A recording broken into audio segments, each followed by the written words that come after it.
ہم دونوں امام مسلم کے دو یتیم بچے ہیں جن کو ظالموں نے شہید کر دیا۔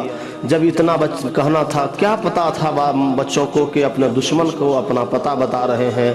ان سپاہیوں نے جب سنا کہ یہ مسلم کے بچے ہیں تو بے تحاشا پیٹنے لگا اور تھپڑ پہ تھپڑ پہنچانے لگا۔ بچے تل ملا اٹھے، تھپڑ جب پڑا ہے تو تل ملا اٹھا اور دھانے مار مار کر رونے لگا۔ ان بچوں کو پکڑا ہے اور گھسیٹتے ہوئے کوفہ کے گورنر عبید اللہ ابن زیاد کی بارگاہ میں حاضر کر دیا۔ عبید اللہ ابن زیاد نے فوراً ان بچوں کو قید کر دیا، قید خانے میں ڈال دیا۔ کہا کہ جب تک دمشق سے یزید کی کوئی خبر نہ آ جائے ان بچوں پر گہری نظر رکھنا۔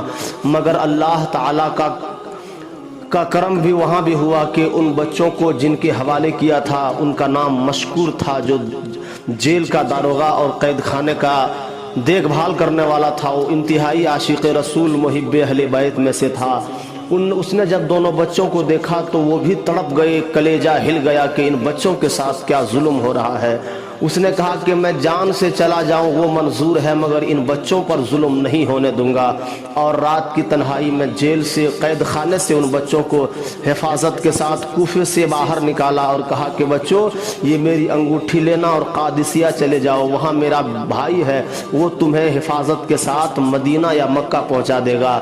وہ بچے تھے، فوراً اس کی انگوٹھی لیا اور دوڑنے لگے۔ دوڑتے رہے مگر رات کی تنہائی میں کہیں دیکھا نہیں ہے، بھالا نہیں ہے۔ وہ راستہ بھول گئے اور رات بھر چلتے رہے۔ آخر تقدیر کا چکر، لاکھ تدبیر کرے انسان مگر کیا ہوتا ہے، وہی ہوتا ہے جو منظور خدا ہوتا ہے۔ رات بھر بچے چلتے رہے، صبح ہوئی تو دیکھا کہ رات جہاں سے چلے تھے وہیں صبح کھڑے ہیں۔ ہائے تقدیر کا چکر، صبح وہیں کھڑے ہیں، اب کہاں جائیں، کس کو پکاریں۔ ایک کھوکھلا درخت نظر آیا جہاں سامنے ایک جھیل اور دریا بہہ رہا تھا، اسی کھوکھلے درخت میں جا کر بچے چھپ گئے۔ اتنے میں ایک خاتون، ایک نوکرانی پانی بھرنے کے لیے آئی۔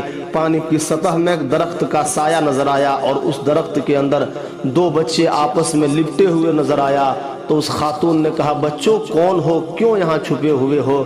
تو اس بچے نے پہلے ہی دھوکہ کھا چکا تھا اپنا پتہ بتا کر، اس لیے اب کی بار پتہ بتانے میں ہچکچا رہے تھے بچے۔ کہا کہ کچھ نہیں کہا۔ اس خاتون نے کہا بچوں تم بتاؤ نہ بتاؤ، تمہارا چہرہ بتا رہا ہے کہ تم نبی کے زادے ہو، آل رسول ہو، نبی کے گھر والے ہو۔ بچوں اتر جاؤ، میں تمہارا دشمن نہیں، میں بلکہ تمہارا اپنا ہوں۔ جلدی چلو، میں جس ملکہ کی نوکرانی ہوں وہ نبی کے گھر والوں کا بے پناہ چاہنے والے ہیں۔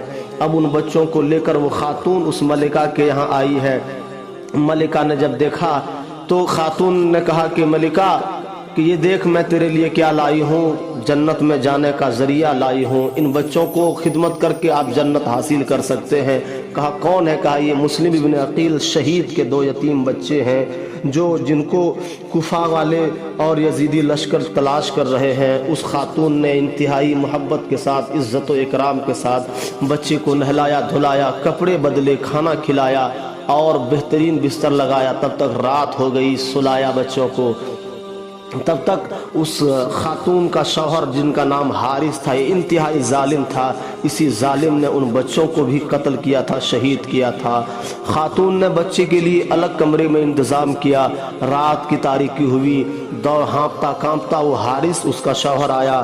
کہا کہ کہاں گئے تھے، کیوں پریشان ہے؟ کہا کہ مسلم ابن عقیل کے دونوں یتیم بچوں کو تلاش کر رہا ہوں۔ کوفہ کی گورنر عبید اللہ ابن زیاد نے دولت مند بنانے کا وعدہ کیا ہے کہ جو بھی ان بچوں کو لائے گا وہ انعام کا حقدار ہوگا۔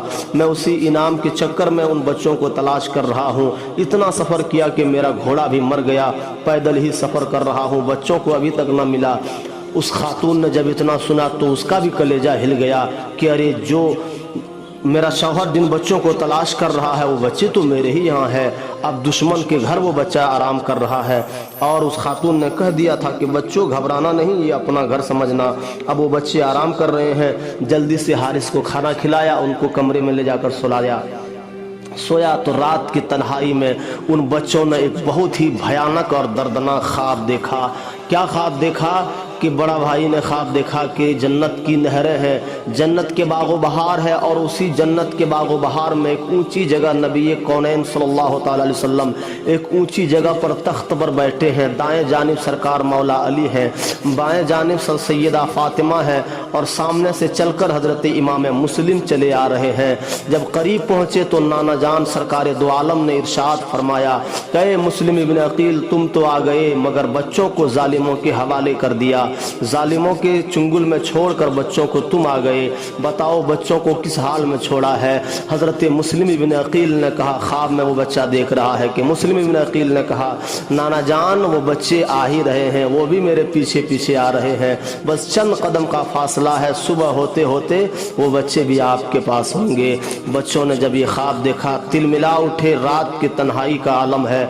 بڑے بھائی نے چھوٹے کو اٹھایا کہ بھائیو اب سونے کا وقت نہیں ہے، شہادت کا وقت قریب آ گیا ہے۔ نانا جان کی جانب سے اور والد گرامی کی جانب سے خبر آ گئی ہے، صبح ہوتے ہی ہم دونوں کو شہید کر دیا جائے گا۔ چھوٹے بھائی جب اٹھا کہا بھائی میں نے بھی یہی خواب دیکھا، دونوں آپس میں گلے مل کر بے تحاشا رونے لگے۔ اس رونے کی آواز حارث کے کان تک پہنچا ہے، وہ اٹھا کہا کہ کس کے کون سے بچے کے رونے کی آواز ہے؟ خاتون نے کہا کہ کوئی پڑوسی کا بچہ رو رہا ہوگا، کہا کہ نہیں یہ تو میرے گھر کی آواز ہے، میرے گھر سے یہ آواز آ رہی ہے، کہا کہ نہیں یہ میرے گھر کی آواز نہیں ہے۔ بہرحال وہ حارث اس آواز کے پیچھے گیا، جب دروازہ کھولا دیکھا کہ دو بچہ آپس میں لپٹا ہوا رو رہا ہے، کہا کون ہو؟ بچہ فوراً کہہ دیا کہ میں مسلم ابن عقیل کا بیٹا ہوں، یتیم بچہ ہوں۔ ظالم نے جب اتنا سنا بے تحاشا چہرے پر تھپڑ مارنا شروع کیا اور گھسیٹتے ہوئے کمرے سے باہر نکالا اور تلوار نیام سے باہر نکالا تو تک خاتون آگے بڑھی ہے اور خاتون نے تلوار کو اپنی گردن پہ لیا۔ یہ کربلا کی تاریخ کا مسلم ابن عقیل کے بعد دوسری شہادت اس خاتون کی ہوئی ہے۔ بعد ان بچوں کو ظالم نے بھی شہید کر دیا اور دونوں کی لاش کو دریا کے حوالے کیا اور دونوں کی سر کو یہ عبید اللہ ابن زیاد کی تک پہنچایا۔ عبید اللہ ابن زیاد نے کہا یہ کیا لائے ہو؟ کہا کہ یہ میں مسلم ابن عقیل کے دونوں بچوں کا سر لایا ہوں۔ کہا کہ ظالم میں نے تمہیں سر لانے کی بات نہیں کیا تھا بلکہ زندہ لانے کے لیے کہا تھا، اس لیے تمہیں کوئی بھی انعام و اکرام نہ ملے گا، نہ خدا ہی ملا، نہ وصال صنم، نہ ادھر کا رہا نہ ادھر کا، نہ دنیا ملا نہ آخرت ملی، نہ ہی دنیا کو سنوار سکا نہ آخرت کو سنوار سکا، بلکہ دنیا بھی تباہ ہوئی آخرت بھی برباد ہوا اور ان بچوں کو ظالموں نے شہید کر دیا۔ انشاءاللہ اس کے بعد کا واقعہ اگلے پارٹ میں آپ ضرور سماعت کیجیے۔